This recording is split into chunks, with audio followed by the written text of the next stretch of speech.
बिस्मिल्लाहिर्रहमानिर्रहीम। हम olfactory pathway के बारे में पढ़ रहे थे। जल्दी जल्दी से हम ओल्फैक्टरी पाथवे दोबारा रिकैप कर लेते हैं कि हमने क्या क्या पढ़ा था। देखिए, हमने पढ़ा था कि जैसे भी किसी भी जो है ना अरोमा के पार्टिकल्स, किसी भी चीज़ के पार्टिकल्स होंगे, उनकी वाइब्रेटरी मोशन होती है। वाइब्रेटरी मोशन की वजह से वो क्या होते हैं, एयर में डिफ्यूज़ कर जाते हैं। जब वो एयर में डिफ्यूज़ करते हैं, डिफ्यूज़ करने के बाद वो हमारे नॉस्ट्रल्स के ज़रिए हमारी नाक के अंदर इंटर होते हैं, क्योंकि नाक हमारा स्पेशल ऑर्गन है जो स्पेशल स्टिमुलस यानी स्मेल को रिसीव करता है। उसके बाद जब नाक के ज़रिए नॉस्ट्रल्स के ज़रिए वो इंटर होते हैं, नॉस्ट्रल्स के ज़रिए इंटर होने के बाद वो म्यूकस की लेयर के अंदर अब्जॉर्ब हो जाते हैं। ये म्यूकस की लेयर है, यहाँ पे भी म्यूकस की लेयर होती है। मैंने आपको बताया था म्यूकस की लेयर के अंदर स्पेशल प्रोटीन होती है जो इनको बाइंड करती है। उसके बाद जब म्यूकस की लेयर में अब्जॉर्ब हो जाते हैं तो हमें पता है कि हमारे जो ऊपर ओल्फैक्टरी बल्ब होता है, ओल्फैक्टरी बल्ब से न्यूरॉन्स निकल रहे होते हैं। वो न्यूरॉन्स, बाइपोलर न्यूरॉन्स जो है ना, ये क्रिब्रिफॉर्म प्लेट ऑफ एथमाइड बोन्स से ज़रिए निकल के उनके जो ओल्फैक्टरी डेंड्राइट्स होते हैं या सीलिया होते हैं, वो जो है ना ये म्यूकस लेयर में प्रेजेंट होते हैं। अब जैसे ही जो है ना हमारी जो अरोमा के पार्टिकल्स होते हैं ये म्यूकस की लेयर में अब्जॉर्ब होते हैं, तो हमें पता है कि जैसे ही ओल्फैक्टरी सीलिया आएगा, ओल्फैक्टरी सीलिया के अंदर जो है ना स्पेशल टाइप्स के रिसेप्टर्स होते हैं जो उनको रिसीव करते हैं। उस स्पेशल टाइप के रिसेप्टर का नाम हमने जी प्रोटीन कपल्ड रिसेप्टर बताया था। जैसे ही G protein coupled receptor activate होता है, जी प्रोटीन कपल्ड रिसेप्टर के साथ मैंने आपको बताया था जी प्रोटीन लगी होती है। और जी प्रोटीन के 3 कंपोनेंट्स होते हैं, अल्फा, बीटा और गैमा। नॉर्मली जी प्रोटीन के साथ जी डी पी बाइंड होता है, गुआनोसिन डाइफॉस्फेट, लेकिन उसके बाद जो है ना जैसे ही कोई लाइगेंड बाइंड होता है उसके बाद वो जी डी पी को हटा के जी टी पी बाइंड कर लेती है।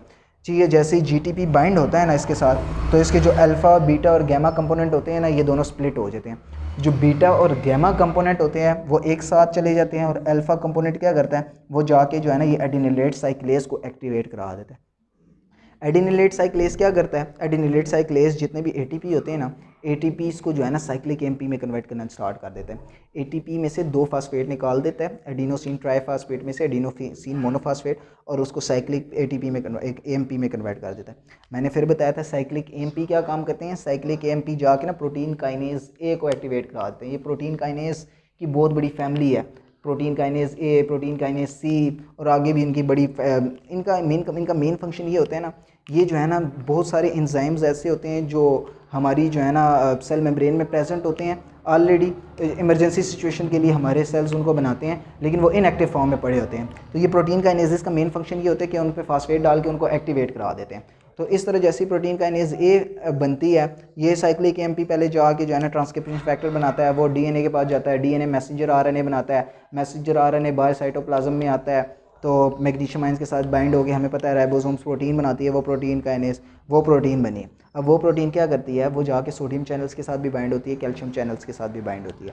सोडियम चैनल्स के साथ बाइंड होने के बाद नॉर्मली मैंने आपको बताया था कि हमारे पास ये रेस्टिंग मेम्ब्रेन पोटेंशियल है -30 मिलीवॉट का।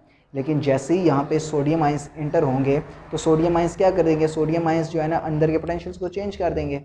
ठीक है ना, -30 मिलीवोल्ट से जो है ना वो आगे जो है ना पोटेंशियल पॉजिटिव में चला जाएगा। 30 मिलीवोल्ट पहले थ्रेशोल्ड पोटेंशियल होगा -55 मिलीवोल्ट, उसके बाद जो है ना आगे जाके 30 मिलीवोल्ट पॉजिटिव, 30 मिलीवोल्ट या और एक्सेट्रा इस तरह के जाएगा। उसके अलावा कैल्शियम आयंस के चैनल भी ओपन होते हैं। मैंने आपको बताया था कैल्शियम आयंस क्या करते हैं, कैल्शियम आयंस अडाप्टेशंस के लिए बहुत ज़्यादा इंपॉर्टेंट है।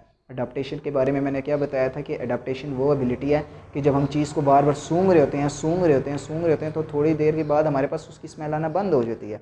वो जो है ना कैल्शियम आयंस की वजह से होती है। ठीक है ना, उसके बाद जैसे जी प्रोटीन कपल्ड रिसेप्टर एक्टिवेट होता है, मैंने आपको बताया था ये सारा काम हो गया। अब उसके बाद क्या होता है, उसके बाद लेट्स सपोज हमारे पास जो है ना ये म्यूकस की लेयर थी, दोबारा ये हमारे पास बाइपोलर न्यूरॉन्स हैं। अब ये बाइपोलर न्यूरॉन्स ना एक एक जाके इधर नहीं जाते ओल्फैक्टरी बल्ब के पास। मैंने आपको बताया था कि ये ओल्फैक्टरी न्यूरॉन्स क्या करते हैं, ये तकरीबन 20 या 30 जो है ना आपस में मिल के इतफाक़ बना के एक जो है ना ओल्फैक्टरी नर्व बना के जाते हैं, जिन्हें फर्स्ट क्रेनियल नर्व कहते हैं। मैंने इधर 3 बनाया हुआ है। ये एक ओल्फैक्टरी नर्व बना के जो है ना ये ओल्फैक्टरी बल्ब के पास जाएंगे। ओल्फैक्टरी बल्ब के अंदर क्या करेंगे, मैंने आपको बताया था कि ये आगे जो है ना माइट्रल सेल्स होती हैं उनके साथ साइनैप्स करेंगे। माइट्रल सेल्स क्या करेंगे, माइट्रल सेल्स के साथ साइनैप्स करने के बाद ये जो है ना एक ट्रैक बना लेंगे सारे मिलके। उस ट्रैक को हम ओल्फैक्टरी ट्रैक कहते हैं।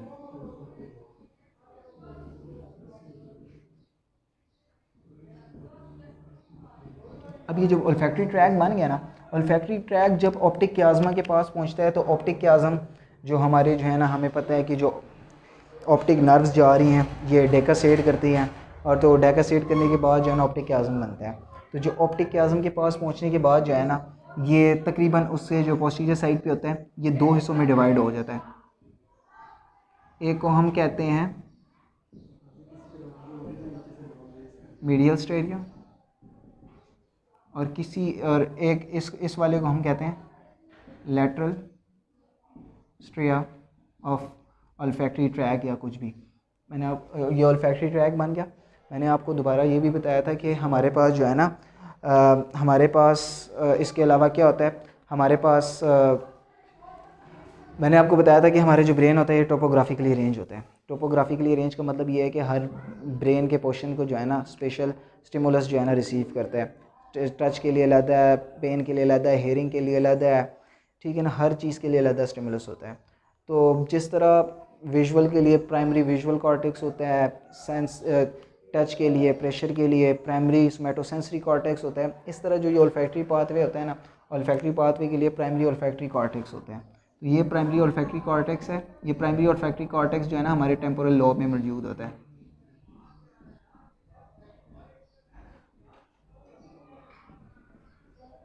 ये जाके ना ये प्राइमरी ओल्फैक्टरी कॉर्टेक्स में आ जाते हैं।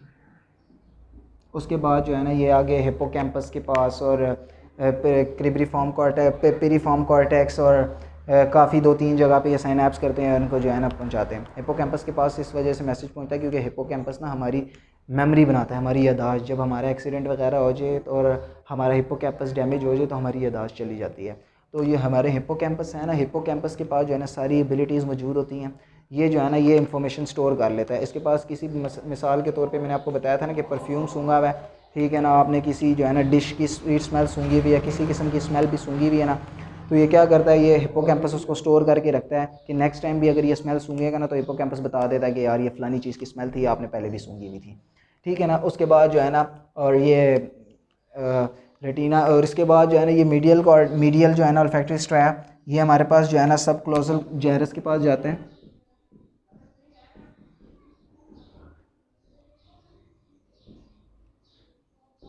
और सब क्लोजल जायरस के पास जाने के बाद जो है ना, और इसके अलावा जो है ना, इसके अलावा हमें पता है कि ये हाँ हिप्पोकैम्पस के अलावा भी जो है ना पिट्यूटरी ग्लैंड की तरफ भी ये थोड़ी देर के पिट्यूटरी ग्लैंड के पास भी जाता है, और जिसकी वजह से जो है ना इन्फॉर्मेशन वहाँ पे स्टोर हो पाती है। बस ये जो है ना सारा कुछ था ओल्फैक्टरी ट्रैक के बारे में।